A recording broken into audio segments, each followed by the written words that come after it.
Investing in real estate is a big deal.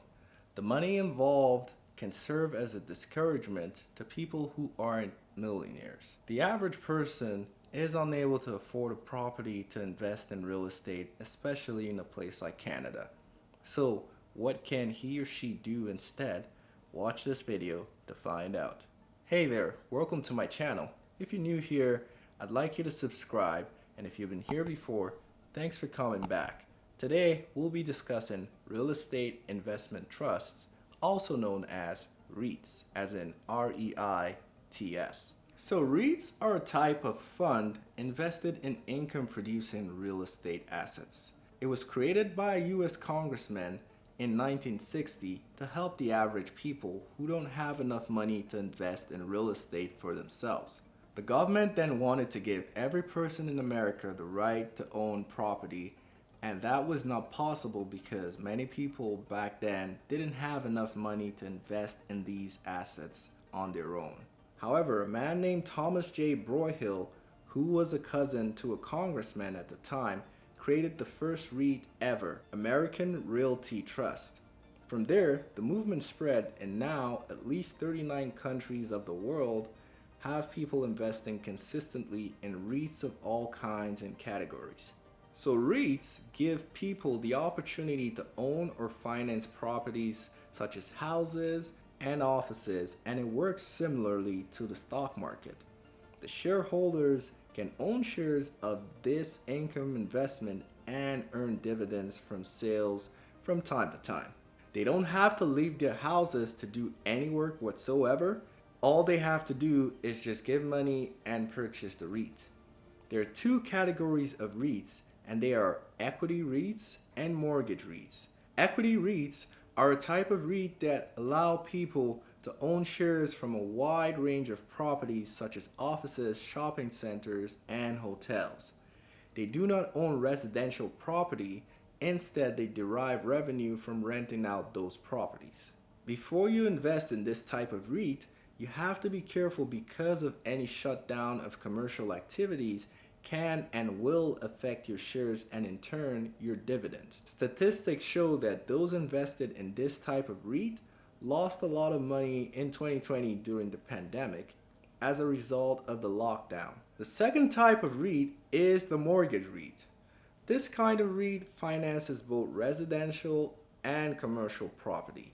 They get their money from interest earned from their investments or mortgages. Generally, regardless of the type of REIT you operate with, the income gotten from REIT flows out to the unit holders and they in turn invest back into the buildings. It's like a symbiotic relationship that benefits both the REIT and the unit holder. A REIT can choose whether to have its shares traded in the public stock exchange market or not. To be on the stock market, however, the company has to be registered with the SEC. Also, the REIT operates with certain rules within the confines of the law. Certain things make something a real estate investment trust, and certain things they must strictly adhere to. Rule number 1, the REIT cannot be independently funded. The reason why it is a REIT is that it gives people an opportunity to invest their funds into something worthwhile and get some money in return. Therefore, it must work with mutual funding. It must be widely held by shareholders and not by a person.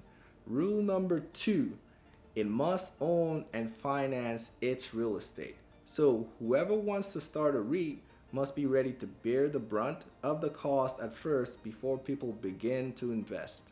So before you invest in any REIT, make sure to check out its physical properties. Some REITs even go as far as showing you what part of the building or store you specifically own with your shares.